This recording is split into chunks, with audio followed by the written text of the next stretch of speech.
This is Corey from Trivium. You're watching Pyramind on YouTube.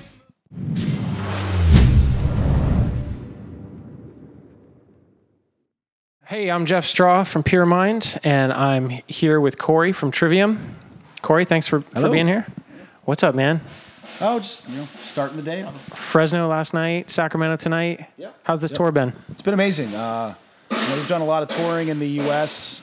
over the years, and it's been kind of a grind.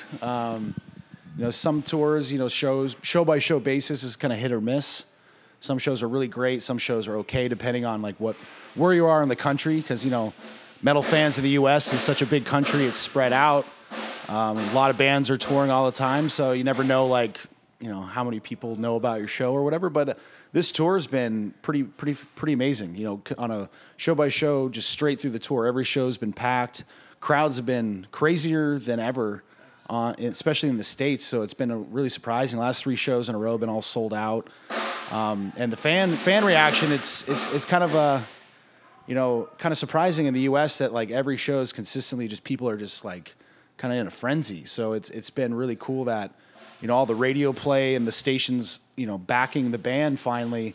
It's really kind of brought a lot of attention to us and bring a lot of people out. That it's been probably one of the funnest tours we've had in the U.S. or North America in a really long time. So we're having a good time out here. That's exciting. Yeah. That's exciting, man.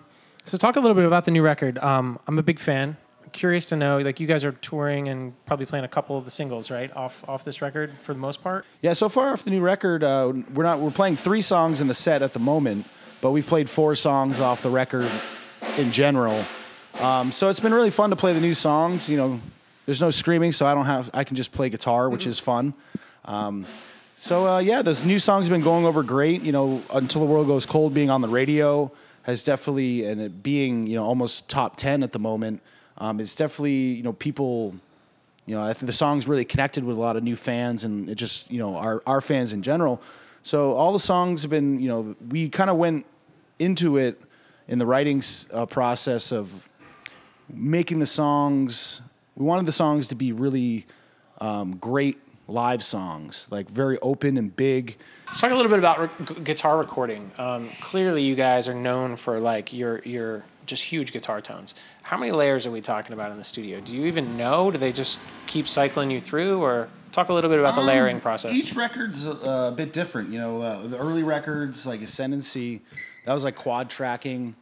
Shogun was, I think Crusade was quad tracking, and then Shogun it was kind of it would be 2 guitars, and then certain parts we'd add in a third or fourth to, use the dynamics to on a chorus, adding in another guitar to make the chorus pop, and production stuff like that. Over the years, every record you work with different producers, you kind of learn new ways or new tricks to kind of add in to kind of emphasize a part or make something bigger. And this new record, it's mostly the main part. There's 2 tracks. And then we did the same thing where we add in a track that has some kind of a subtle effect on it to give it a certain vibe. And then lead playing, it's mostly just one track for solos, and then I do a lot of harmonizing parts. And then melodies I double up, usually do 2 tracks for a melody, and then a lot of the parts I'll add in an octave, and then some stuff is thirds or whatever. So it all depends on kind of what sound you're looking for a particular part.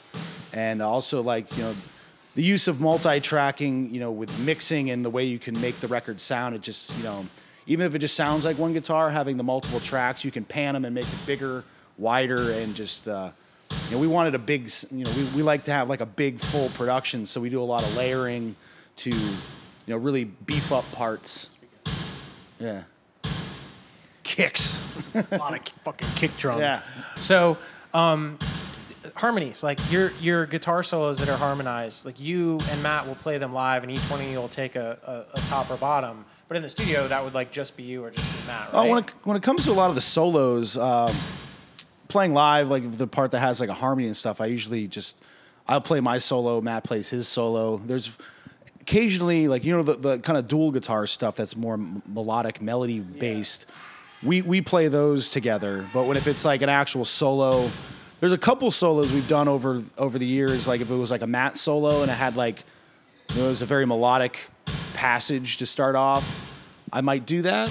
But normally it, because we don't want really like to have that rhythm bass with the guitar and then like cut out for a solo, then come back in. And it's like, usually it's like live, you can kind of get away with not having the harmony as much because it's, it just kind of works, normally. But on the record, it's just for the, listening experience and for the, I guess, the emotion in the solo. It's always fun to have those like harmony passages or, just for the, I guess the listening enjoyment of the record, make it sound as cool as you possibly can. And then live, it's, it kind of, you can kind of get away with it more without having to have all the layering or, him playing it with me or, a lot of bands I've heard a lot of bands have the guitar harmony like in the solo, like if it's like a fast run that's all harmonized in thirds, like the third harmony from the record is on like the backing tracks that come in.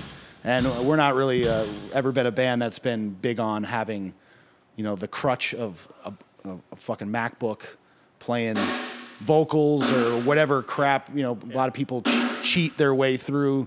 We always take pride in being able to play all our songs without the the help of Pro Tools or something like that. So it's definitely keeping the live experience live, and then do whatever the fuck you want in the studio.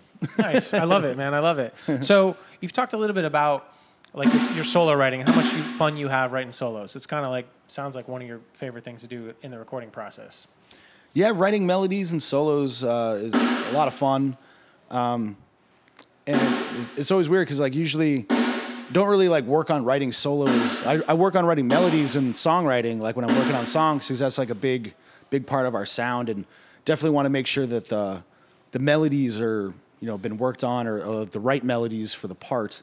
So those are a lot more planned out, and then I kind of like to have I've written some solo stuff like at home, like but a lot of the times all the solos and stuff, and there's also a lot of melodies too on the album. I like to wait till, once we tracked like all the other, like the rhythms and the drums and everything. So I know exactly what I'm playing over. I know exactly what the tempo is going to be. Because I've written some stuff before, and then when I get in the studio, the tempo is different from how the tempo was when I wrote the solo, and it doesn't make any sense. You kind of have to start from scratch anyway. So I kind of wait till everything's there, and also the vibe of being in the studio and everything sounding really, really good kind of gives you like the inspiration to write. So I usually just like crank it up and just kind of just wing it and just kind of see what happens, and eventually you kind of find. Usually when people ask me about writing solos and stuff, it's like I listen to what I'm playing over. I know the chords that I'm playing over, or the keys and stuff, and then I kind of the tempos and everything, you kind of get an idea of like in your head of like how the solo should start or where to start it, what notes are going to work. So it's, I just kind of, I obviously know the music from, working on writing it. And then it's just kind of just play, just press play. And then you just start ripping. And then eventually like after, a couple jam throughs of playing over the riff or the section that you're soloing over, kind of get like the basic idea of like how you want to start it, or you get little moments within your jamming that you're like, oh, this little lick works over this section of the solo. And you kind of feel it out and piece it together, and then once you get like a starting point, you kind of just keep building off of it. And usually a lot of the solos to actually write it and record it doesn't usually take more than like an hour or so, because it's always whenever I go into recording, I haven't really done a lot of jamming over writing solos, so you always get like that moment of doubt of like, am I gonna be able to come up with something cool? And then once you get in the studio and start playing, you're like, all right, I got this. Just fucking let it roll. Nice, man. That's cool. Yeah. So World Goes Cold. I love the riffs, right? The whole new record is real riff driven for me and real spacious, and then like got all these epic parts. You guys do this one weird kind of pinch harmonic thing on the main riff on the chug chug part. Yeah. How the hell do you pull that off? Because I've been trying to learn it, and I'm sure there's a million kids out there now that song's on the radio trying to learn it. Yeah, that riff, it's pretty much Here, just... I'll hold this for you. It's just the... it's really basic. It's just, it's pretty much just all open, and then that one note is just the second fret where you just do the pinch harmonic and then just slightly bend it. Yeah, that's all it But it's like, obviously, it took me, like, especially playing a 7-string, the 7-string is a little bit, I guess, to get that note, it's since it's a thicker string and plus it's so low, it's definitely takes a little bit more precision to really get that note. Sometimes, like, live, like, I might not exactly get that exact note, but the more we play it, the easier it gets to kind of get the feel of, like, with your, obviously with the pin, everyone knows how to, if you know how to pinch harmonic, like kind of like the right spot, or just kind of the way the way you approach picking the note for hitting something. Like, it's obviously way easier to, like, hit a pinch harmonic on a G string or something like that. But this note, it takes a little more practice, and you might have to kind of find, like, the right kind of spot on your picking, like on the, like, where the pickup is, to kind of find that sweet spot where you can get that really, sometimes it's really subtle when I do it on occasion, and sometimes I'll nail it perfectly and it's really full and got that exact tone. And even sometimes you might kind of do the pinch harmonic, and it might be even like a higher pitch than what you're going for. So it's just like the repetition of practicing with just kind of finding your comfort zone of, like, how to kind of hit that note, because it is kind of like a weird, kind of weird spot to kind of throw in a pinch harmonic, and it's like not everyone could be like Zach Wilde fucking ripping those things off every 5 seconds and it'd be perfect. So it's just second fret, get the pinch harmonic, and then you just kind of slightly kind of bend the string to get that, I guess, I don't know how to kind of whoop, kind of like how it is on the record. So it is a little, the riff's not necessarily the most technical riff, but like that one little thing, it's definitely like a moment where you have to do it just right to kind of finish off the lick. Love it. I just wanted you to talk a little bit about your Jackson and how that came about. Yeah. Have you been playing them your whole career and always loved Jacksons, or did they approach you? Or talk a little bit about how this guy came to be. Jackson, ever since I started playing guitar, once I, the whole reason I got interested in V's and Jackson in general was I was just a huge fan of Megadeth. And I always loved Mustaine's guitar. That was your first show, right? Yeah, first concert. And, once we started, I had a Jackson, when as a kid, like, or high school, I had a Jackson, was a soloist. It's the one in, like, the Pull Harder video. So I was always a big fan of Jackson, and then I got in touch with him, like, once we did Ascendancy. I bought my first King V, and I had a couple Jacksons early on during the Ascendancy era of the band. And at the time, we were a new up-and-coming band, and Jackson, I think at the time, had just been bought by Fender. So the whole, I guess, way they operated their business and dealt with artists was very more on the Fender side of things. So a new artist as myself in an upcoming metal band, the people there didn't really, I guess I didn't really get noticed or treated. Like, it wasn't very, for a unknown metal band to them at the time, like, I wasn't really like a high priority. So it was kind of a little harder to get stuff. Way to put it PC-wise. But they're awesome now. Oh, yeah, it makes sense. But it was kind of like at the time, like, it was just being like kind of hard for a new artist to deal with a really big company. And then I got introduced to, I went to Dean for a couple of years, and that was a learning experience with being able to, I guess, learn the whole process of building, guitars, because at that time I'd never had a custom guitar built for me or know exactly how the whole process worked with knowing what kind of specs I like, or what, the whole thing about building a guitar, it's like you just don't really know until you kind of get into it.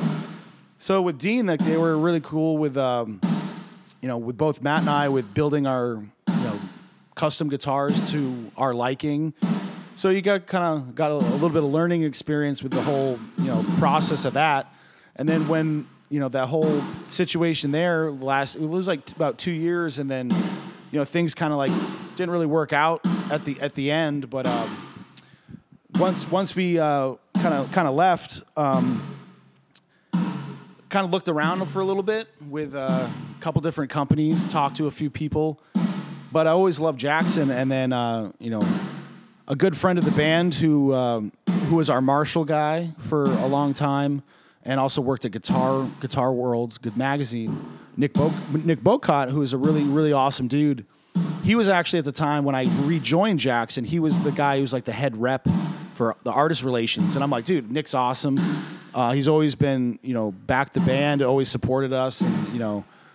So I was like, oh, if he's there, I'm like, this is perfect. So I ended up, you know, going back with them and then meeting the team that was working there. At that time, everyone was, you know, super great, really artist friendly, really, you know, kind of, you know, really looked out for everybody. And then, you know, so I was really, really excited that, you know, the people working at the company had really, you know, kind of gone back to the very, you know, really looking out for the artist and really making sure everyone was really happy. So I was, you know, always wanted to play Jackson, and I was really stoked that everything had, over the years, had kind of gotten to the point where, you know, we had grown as a band and been around longer, that, you know, the people there loved the band, knew the band, and you know, they kind of worked out everything with how to, business-wise and everything. So I was, you know, super happy to rejoin, and then ever since I rejoined, it was a couple years of developing ideas for what became this guitar. I had a couple different prototypes of shapes, and working with a couple different people with ideas of, you know, people at Jackson, obviously they threw out a lot of ideas of like, hey, have you ever tried this or thought about this? And I'm like, well, I don't know you did that or never thought about doing that. So it was a couple years of just trying out a lot of different ideas to kind of find out what exactly I wanted for the guitar, and also finding ways to make it unique differently than, you know, their other models that they have. And that's why this guitar has got like the slightly different inlays than the normal ones. These are kind of like, it was an inlay that they did in the 80s, where it doesn't go all the way to the top. And that was one of our, I think my artist relations guy threw that idea out of doing something different with the shark fins. Right. So I was like, well, you know, next guitar, throw it on there, and I'll see how I like it. And I thought it was pretty cool, like slight different, like, aesthetic look than the other ones. And then, you know, body shape is cool. Yeah, I designed this. I had a couple different shapes, and then originally I almost went with just doing a straight King V, like a normal one. And then the new guy that came on board, John Romanowski, who's like the main guy there, he was like, well, instead of doing a guitar that we already have, it's like, why don't you know, rethink the idea of coming up with your own shape? And then once he told me that, I was like, all right, let me think about it. And then I ended up coming up with this idea, and then it ended up being the one, because I always wanted to do something with the King V to make it my own, but also have something that's like, it's still really metal and cool looking, but not too over the top, and still has like that elegant Jackson vibe to it, without, you know, being like, you know, having a million, you know, jagged edges all over the place. So very subtle. This one's the newest version. It's the X series. So it's got the matte black finish. Everything else is the same with the Floyd pickups, the configuration with the electronics. But the USA ones have like a lot of the trans kind of the trans colors. Once again, this is Jeff from Pyramind, Corey from Trivium. Thanks, man. Thank you.